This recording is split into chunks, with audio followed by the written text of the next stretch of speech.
예수께서 성령의 충만함을 입어 요단강에서 돌아오사 광야에서 40일 동안 성령에게 이끌리시며 마귀에게 시험을 받으시더라.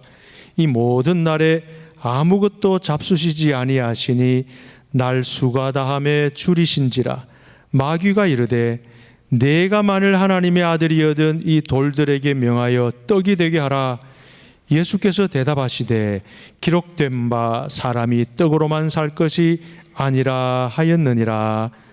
아멘. 우리 김상경 목사님이 안 그래도 기도를 그렇게 하셨어요. 준비한 말씀 가감없이 다 전하려면 한 2시간은 있어야 되는데 가감없이 다 이렇게 위아래 다 자르고요. 네, 그래도 하여튼 시간 맞춰서 말씀을 하는 데까지는 전하고 다음 주에 이어서 또 말씀을 전하려고 합니다.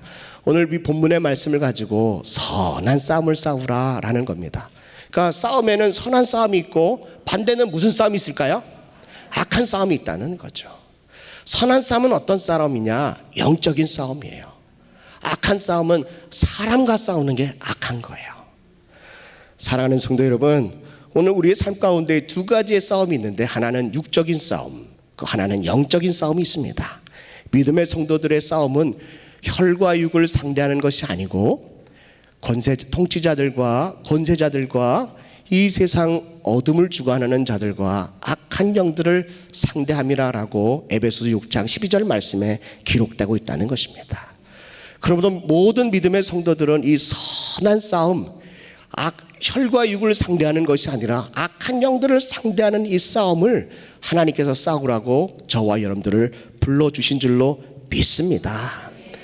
이런 선한 싸움은 은사를 받은 성도들만 하느냐, 특별한 목회자들만 하느냐, 그것이 아닙니다. 하나님의 자녀라면 누구나 할 것 없이 다 이 선한 싸움에 동참하고 부르심을 받고 헌신하고 봉사하고 애쓰고 수고하고 그렇게 다른 데는 아멘을 하시는데 네, 어느 누구 할 것 없이 이 선한 싸움을 하나님은 우리에게 싸우라고 명령하고 부탁하고 권면하고 있다는 것입니다. 디모데전서 6장 12절 말씀을 한번 볼까요? 디모데전서 6장 12절 사도 바울이 디모데에게 뭐라고 권면하느냐 한번 읽겠습니다. 시작. 믿음의 이를 위하여 많은 증인 앞에서 선한 증언을 하였도다. 여러분들 믿음의 선한 싸움을 싸우래요, 피하래요? 싸우래요. 그리고 이 선한 싸움을 싸우고 뭘 취하래요? 영생을 취하라는 것입니다. 여러분, 악한 영들에게 눌려서 살고 붙들려 살면 이 영생하는 삶을 주님이 주시는 축복된 삶을 살 수가 없습니다. 그러므로 저와 여러분들은 반드시 선한 싸움, 믿음의 선한 싸움을 싸우기를 주님의 이름으로 축복합니다. 왜냐하면 하나님이 그 싸움을 위하여 우리를 부르시고 그리고 이 싸움을 통하여서 하나님의 그 승리를 선포하는 이 증인된 삶을 살으라고 하나님이 우리를 불러주시고 택해주시고 역사해주시고 영화롭게 하시고 이렇게 복을 주시고 잘생기게 만들고 네네 키도 작게 저처럼 만들고 그렇다는 거죠. 선한 싸움을 우리 하늘비전교회가 적극적으로 싸울 수 있기를 주님으로 간절히 축복합니다. 그럼 싸우려면 누구랑 싸워야 됩니까, 목사님? 적을 알아야 되는 거 아니겠습니까? 제가 군대 가니까요, 첫 번째 정문장구가 딱 나오더니 우리의 주적은 누군 줄 아십니까? 그랬더니 저는요 그때 막 북한에 대한 막 부르심이 있고 막 그 뜨거운 열정이 있어서 북한은 선교의 대상이 적인 줄을 잘 몰랐어요. 그런데 성윤자가 갑자기 저의 뒤통수를 때리는 것처럼 우리의 적은 북한입니다 그러더라고요. 그때부터 제 마음이 얼마나 이렇게 마음이 무겁던지요. 저 북한을 향해서 내가 온 목적이 북한을 이 적을 막고 무찌르고 우리가 이렇게 안전을 보호하기 위해서 왔구나, 그런 마음이 들었습니다. 여러분들, 군인은 반드시 적이 누구인지를 분명히 알아야 합니다. 적도 모르고 그냥 막 우르륵 그리고 이렇게 막 하면 안 되는 거예요. 아무리 어려운 고난과 고된 훈련을 받아도 적이 무엇인지를 분명히 알고 상대를 분명히 알면 그 고된 훈련도 뛰어넘고 이길 수 있는 줄로 믿습니다. 그렇다면 믿음의 성도들은 어떤 적이 있느냐? 시부모님이 적입니까? 아닙니다. 네. 아멘 하시는 분들이 3분 계시는데 회개하고 돌아올 수 있기를 주님이 축복합니다. 뭘 아멘을 해요? 시부모님이 우리의 적이 아닙니다. 집 나간 남편이 적입니까? 아닙니다. 말 더럽게 안 듣는 자식들이 적입니까? 아닙니다. 적화의 동심 12년 이게 아닙니다. 우리의 적이 뭐냐? 에베소 6장 12절 말씀 아까도 읽었지만 우리의 싸움은 읽겠습니다. 시작. 우리의 씨름은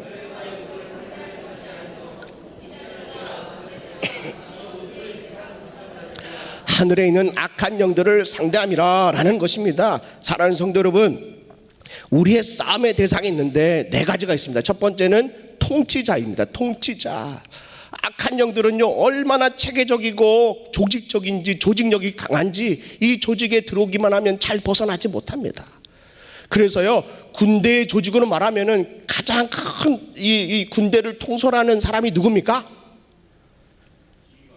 네네네. 아우, 대단합니다. 네, 다들 이렇게, 네네. 집에서 이렇게 출퇴근해서 누가 이렇게 하는지 모르, 통장이 하시는 줄 알죠. 네.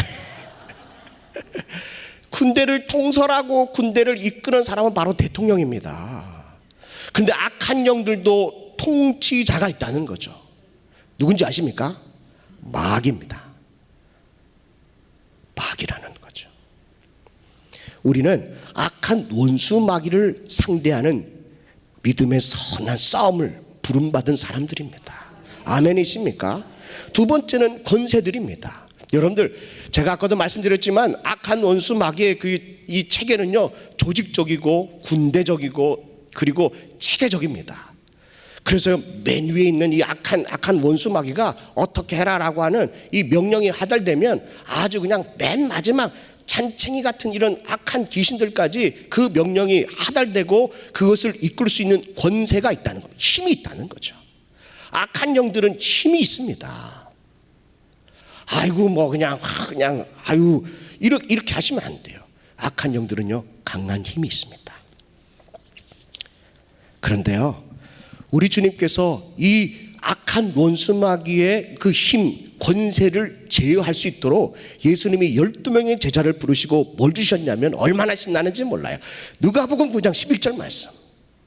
악한 영이 막 힘 있다 그러니까 얼굴에서요, 그냥 여러분들 얼굴이 새카매졌어요. 여러분들 걱정하지 마세요. 겁주려고 이 말씀하는 게 아닙니다. 누가복음 9장 1절, 죄송합니다. 1절 시작. 예수께서 12제자를 불러 모으사 모든 귀신을 뭐예요? 제어하며 병을 고치는 능력과 권위를 주셨다라는 것입니다. 할렐루야. 목사님 12명만 준 거 아닙니까? 70명의 전도인들도 주고요. 마가복음 16장 17절의 말씀에 보니까 믿는 사람이라면 모든 성도들에게, 믿는 성도들에게 악한 원수 마귀 귀신을 쫓아내는 능력을 주셨다라고 말합니다. 여러분들 예수 그리스도를 믿으십니까? 그러면 주님께서 모든 악한 영들을 제어할 수 있는, 병을 고치는 능력과 권세를 주신 줄로 믿습니다. 오늘 기도할 때요, 예수의 이름으로 하나님께서 여러분들에게 부어주신, 권위해 주신, 또 부여해 주신 그 능력과 권세로 병을 제어하기를 축복합니다. 악한 영들을 제어하기를 주님의 이름으로 축복합니다. 여러분들 스스로가 해야 되는 거죠.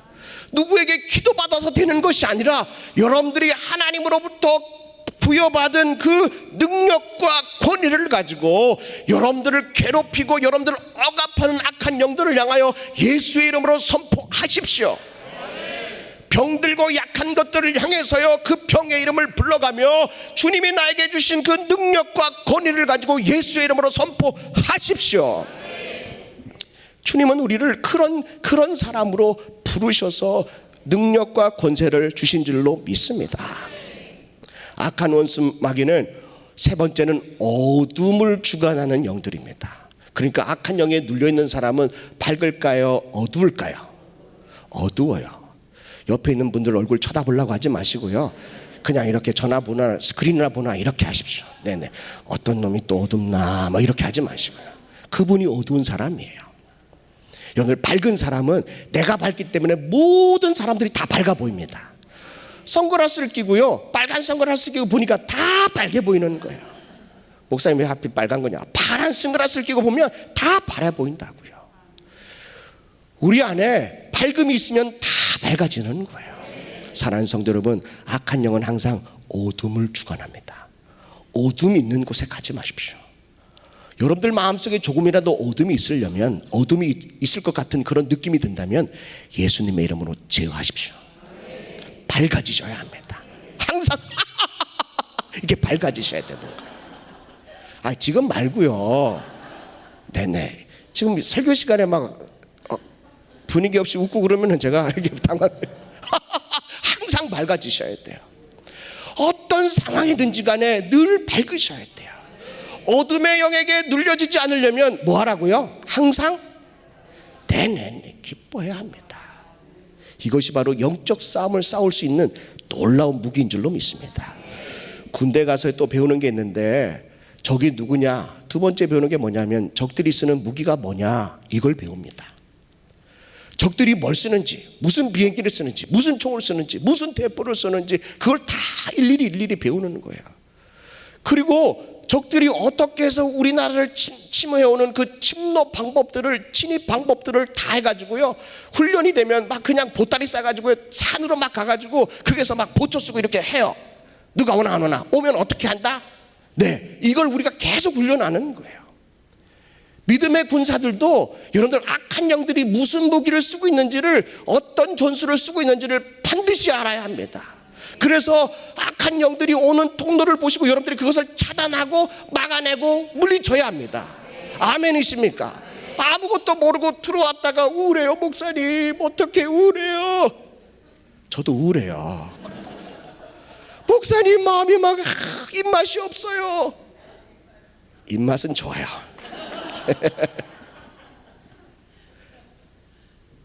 저한테 온다고 해서 여러분들 그 우울함이 해결되는 게 아니에요. 잠시는 평안할 수 있죠. 조금은 마음의 위안이 있죠. 다시 여러분들의 환경으로 돌아가 보십시오. 다시 어둡고 우울해집니다. 예전보다 더 힘든 상황이 들어옵니다. 여러분, 악한 영들이 무슨 무기를 쓰고 무슨 전략을 가지고 있는 줄 아십니까? 에베소서 6장 11절 말씀입니다. 에베소서 6장 11절. 악한 원수마귀의 그 무기가 뭐냐? 읽겠습니다. 시작.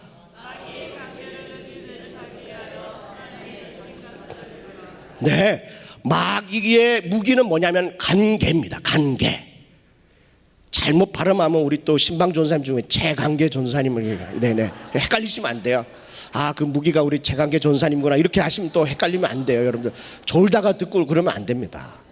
간계라는 말은 뭐냐? 속임수, 교활하다, 기만하다, 이런 뜻이 있습니다. 그 악한 원수 마귀의 무기는 뭐라고요? 속임수라는 거죠. 여러분들 다른 사람 속이려면 머리가 좋아야 돼요? 나빠야 돼요? 그럼요. 많이 해봐서 알잖아요. 다 이렇게 해봐서 알잖아요. 저 사람의 상태를 보면서요, 이런 얘기하다가 저런 얘기해가지고 이렇게 해가지고 저렇게 해가지고 저렇게 해가지고 믿게 만들잖아요. 결국에는 이렇게 들통나지만, 여러분들 악한 원수마귀의 강력한 무기는 뭐냐면 거짓말과 속임수입니다. 꼭 기억하십시오.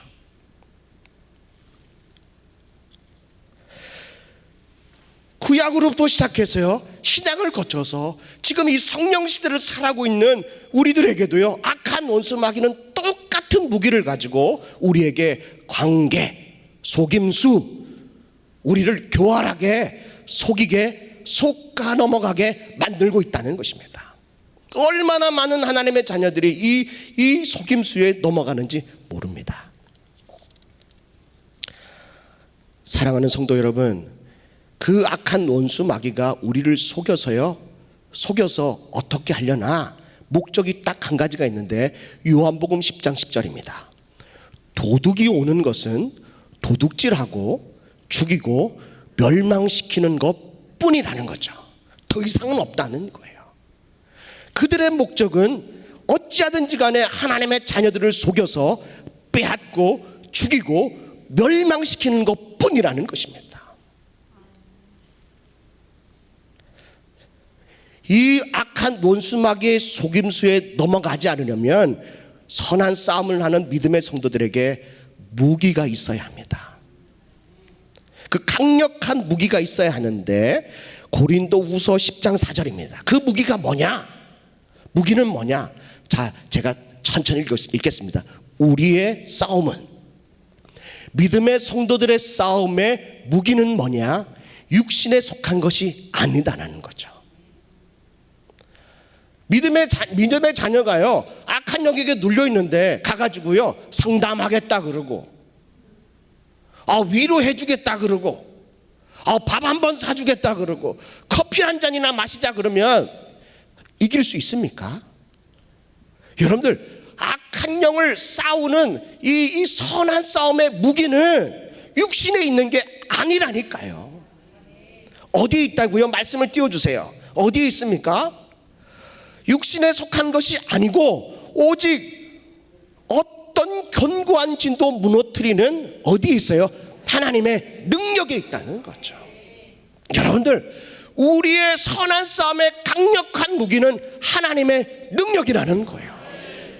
사람의 육신에 속한 것이 아니고 하나님의 능력 아래 있는데, 이 하나님의 능력을 부여잡고 나갈 때 싸움에서 승리하는 줄로 믿습니다.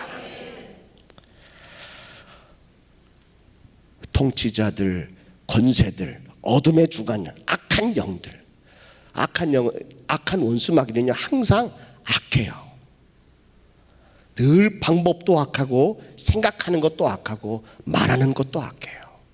이 악한 영들을 상대하려면 하나님의 능력으로 해야 됩니다. 상담해서 되는 게 아니에요. 위로하고 겉면해서 되는 게 아니에요. 하나님의 능력을 부여받아서요 이 악한 영들을 물리칠 수 있는 그 권세와 능력이 우리 사랑하는 귀한 성도들에게 있어야 할 줄로 믿습니다. 그 능력이 있으면 어떠한 견고한 진도, 어떠한 이론도 다 파고 무너뜨리는 것이 바로 하나님의 능력인데, 오늘 이 밤에 하나님의 능력을 여러분들 주님 앞에 구할 수 있기를 간절히 축복합니다. 이제 본론으로 들어가도록 하겠습니다. 여기까지는 서론이었고요. 이제 본론으로, 이제 본문의 말씀을, 오늘 예수님께서 성령 충만하고 요단강에서 침례를 받고요 성령 충만했는데 강야로 이끌어가서 40일을 굶주립니다. 다른 성경에는 금식했다고 말하고 있는데 누가복음은 금식이라는 말을 하지 않고 굶주린다라고 성경에 말하고 있습니다. 40일 동안 성령에 이끌려서 굶주리고 있는데 2절 말씀을 한번 보겠습니다. 2절입니다. 누가복음 4장 2절 시작.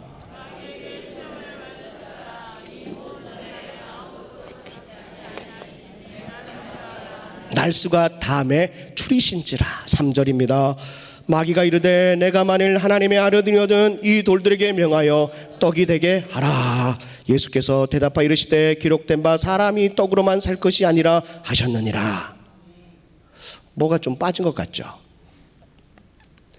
기록된 바 사람이 떡으로만 살 것이 아니니라. 뭐가 뒤에 뭐가 있어야 되는데 누가는 뒷부분은 싹 빼놓고요 뭐만 기록했어요? 사람이 떡으로만 사는 게 아니다.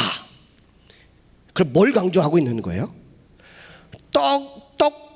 믿음의 사람은, 하나님의 사람은 떡을 너무 강조해서 살면 안 된다라고 하는 걸 말씀하고 있다는 것입니다. 누가의 초점은 떡에만 주목해서는 안 된다라고 하는 것을 우리에게 강조하고 있습니다. 예수님이 인용한 말씀은 신명기서 8장 5절 말씀인데 앞부분 다 빼고요 사람이 떡으로만 사는 것이 아니고 여호와 입에서 나오는 모든 말씀으로 살 것이다 라고 하는 이 앞부분은 기록하고 뒷부분은 빼놨다는 거죠. 이스라엘 백성들은 광야에서요 굶주렸습니다. 그때 이스라엘 백성들이 뭐라고 부르짖냐면 배고픕니다. 우리가 애굽에서는 배부르기 있었는데 광야에서는 배가 고픕니다. 애굽에서 먹은 떡을, 그 식단을 그리워합니다. 그럴 때 하나님이 이스라엘 백성들에게 만나와 메추라기를 주십니다. 하나님은 만나만 주신 것이 아니라, 떡만 주신 것이 아니라 만나를 줄 때 거두는 법칙을 말씀하시면서 안식일을 어떻게 지키느냐를 그 떡을 통하여, 만나를 통하여 훈련하셨다는 거예요. 사랑하는 성도 여러분, 우리에게는 떡으로만 사는 인생이 아니라 하나님의 입으로 나오는 모든 말씀으로 사는 인생으로 하나님은 우리에게 훈련시키고자 하셨다는 거죠.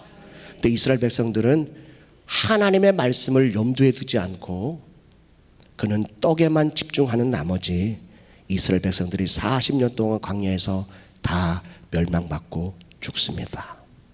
여호수아 갈렙만 빼놓고요. 이스라엘 백성들이 주시는 만나에만 집중하고 하나님이 주시는 그 하나님의 말씀을 업신여기고 나니까 그들에게는 선한 싸움을 싸울 수 있는 힘을 잃어버리게 되었다는 것입니다. 그래서 예수님은 뭐라고 말씀하십니까? 무엇을 먹을까? 무엇을 입을까? 무엇을 마실까? 그거 구하지 마라.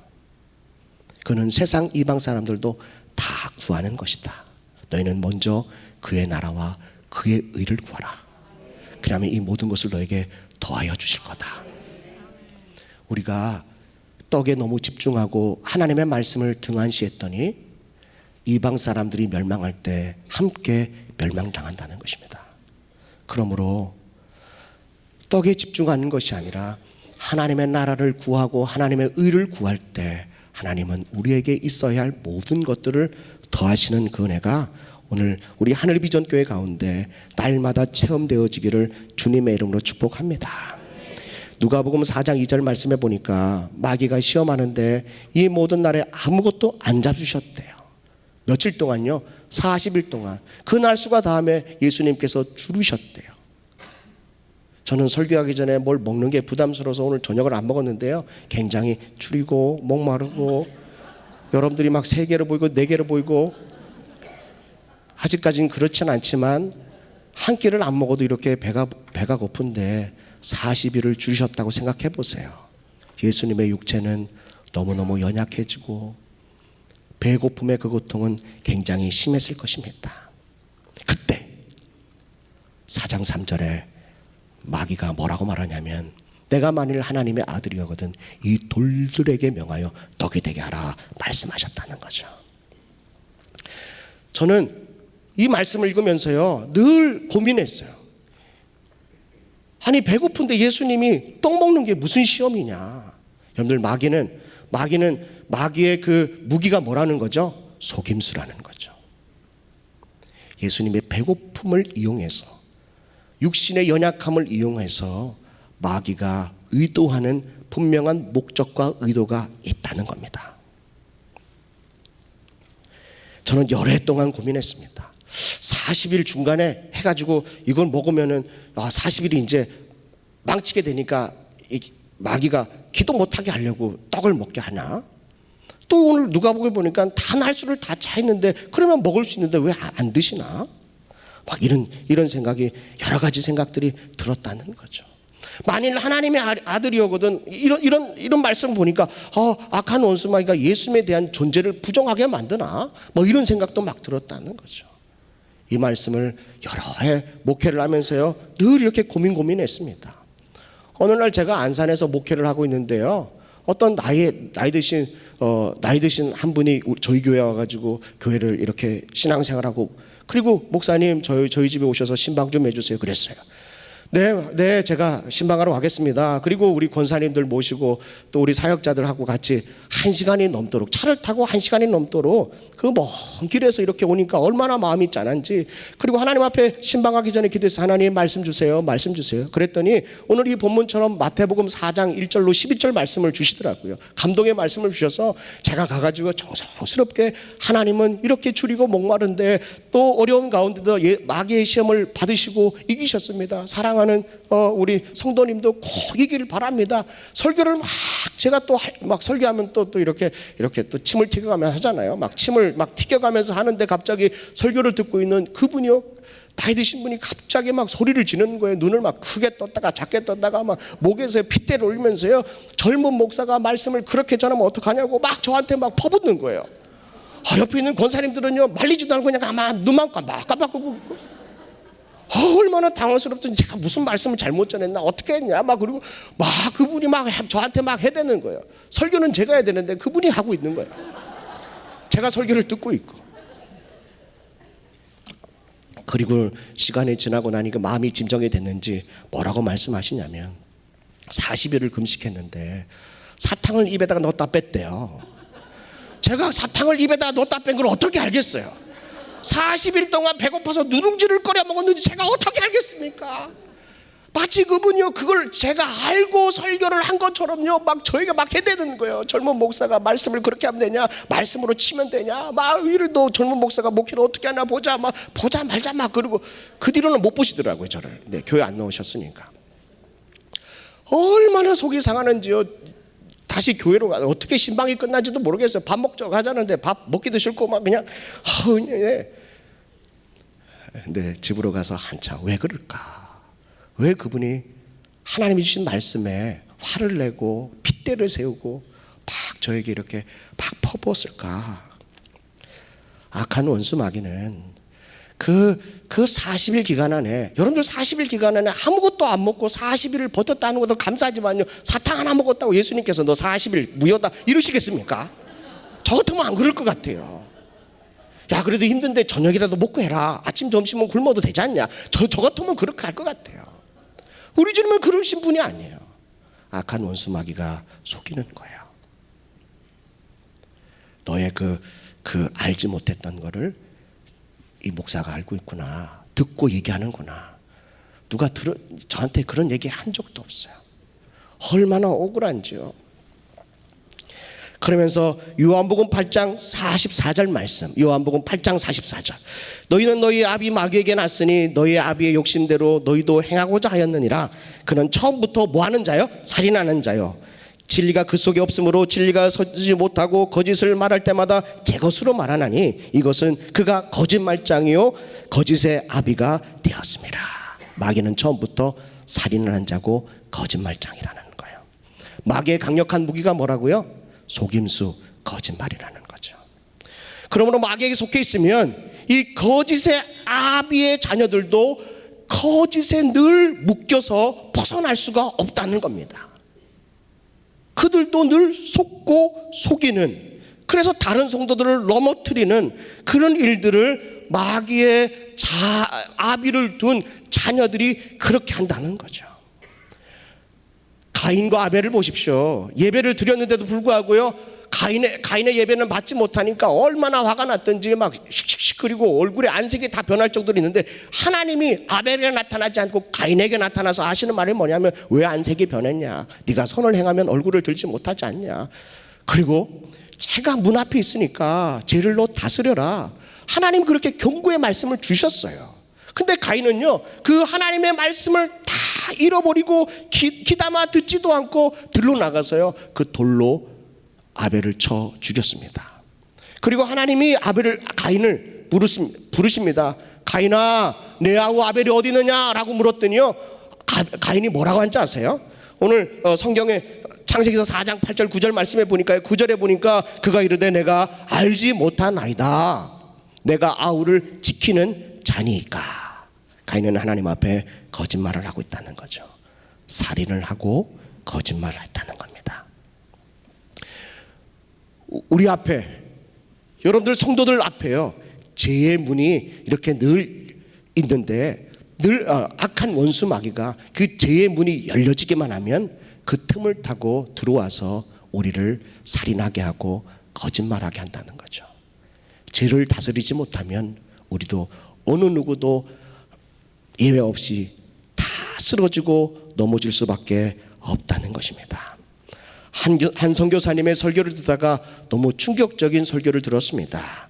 한 모녀가, 신실한 모녀가 정말 신앙생활을 너무너무 잘하고 있었는데요, 그런데 그 어머니가 갑자기 극심한 고통을 동반하는 치유할 수 없는 병에 걸렸다는 거죠. 이 딸이 엄마의 그 아픔을 놓고요, 얼마나 많이 울고 간절하게 기도했는지 몰라요. 하나님 고쳐주세요. 하나님 고쳐주세요. 하나님 고쳐주세요. 기도하고 울며 금식하며 하나님 앞에 매달렸더니 하나님이 그 딸에게 찾아나서요, 뭐라고 말하냐면, 내가 엄마를 고쳐줄게. 할렐루야. 오늘도 이 밤에 여러분들 기도할 때 그런 음성 들을 수 있기를 간절히 바랍니다. 이 딸은 얼마나 기쁜지요. 하나님이 고쳐주셔서 감사하다, 하나님이 고쳐주셔서 감사하다, 이 응답을 받고 막 기쁨으로 있는데요, 그만 한 달도 못해서 엄마가 죽습니다. 이 딸이 충격을 받고 교회를 떠납니다. 선교사님은 이 가련하고 불쌍한 이 딸의 사정을 너무나도 잘 알고 있기 때문에 선교 현장에 갔다가 1년 있다가 다시 돌아와서 이 딸이 어떻게 살고 있는지를 수소문해 봤는데요, 극적으로 그 딸을 만나게 됐는데 그 딸의 얼굴이 막 밝아졌다는 거죠. 선교사님 묻습니다. 자매님, 어찌 이렇게 평안해 보이십니까? 그랬더니요, 1년 동안 교회를 떠났대요. 늘 하나님을 원망하고 사람을 저주하고 자신을 저주하고 다 미워서요, 그냥 세상에서 하나님 없이 사는 그런 자매가 됐대요. 그런데 어느 날 갑자기 마음 가운데 마지막으로 기도 한번 해봐야겠다라고 하는 마음이 있어서 하나님 앞에 기도하는데 하나님이 그 딸에게 나타나셔서 하시는 말씀이 뭔지 아세요? 하나님이 말씀하시기도니 이 딸이요, 그동안 마음속에 품었던 그 원망 불평과 그 아픈 마음을 주님 앞에 쏟아놓습니다. 하나님, 고쳐주시기로 했는데 왜 안 고쳐주셨어요? 응답하셨는데 왜 어머니를 데려가셨어요? 근데 예수님께서요, 편안한 마음으로 그 딸에게 뭐라고 만지 않습니까? 네가 기도해서 네 엄마 고쳐주려고 내가 갔지. 그런데 엄마가 나 너무 아프니까 저 천국 데려가 주세요. 그렇게 기도하더라. 여러분들,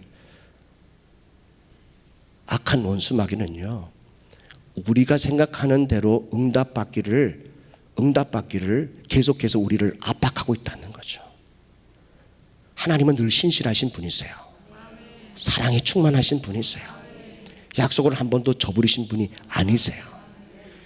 그 딸이 그 이야기를 듣고요, 하나님 앞에 너무 죄송스러운 거예요. 그 응답에만 집중했고 내가 기도한 그 응답에만 내가 그 마음에 쏠려 있었지 하나님의 그 큰 뜻을 알지 못했다는 겁니다. 사랑하는 성도 여러분, 하나님은 우리에게 어떠한 응답을 주시든지 간에 그것은 다른 사람을 위한 것이 아니라 저와 우리들을 위한, 여러분들을 위한 응답인 줄로 믿습니다. 오늘 악한 원수 마귀가 예수님에게 돌을 명해서 떡을 만들게 하라라고 하는 이 말씀으로 유혹한 거, 여러분들 꼭 어떻게 그 유혹을 이겼느냐? 말씀을 하려고 하니까 벌써 시간이 많이 지나서 다음 주에 하도록 그렇게 하겠습니다. 네, 빨리 우리 찬양팀들 나오시고요. 네. 뭐 하다 말았냐 그러지 마시고요. 다 한 거예요. 네. 그러니까 다음 주에 꼭 오셔서 말씀을 들으시고, 네, 다음 주 안 오시면은 이거 어떻게 하는지, 예수님이 이게 왜 시험에 드는지 모르니까요. 여러분들 꼭 오셔서 하시길 바랍니다.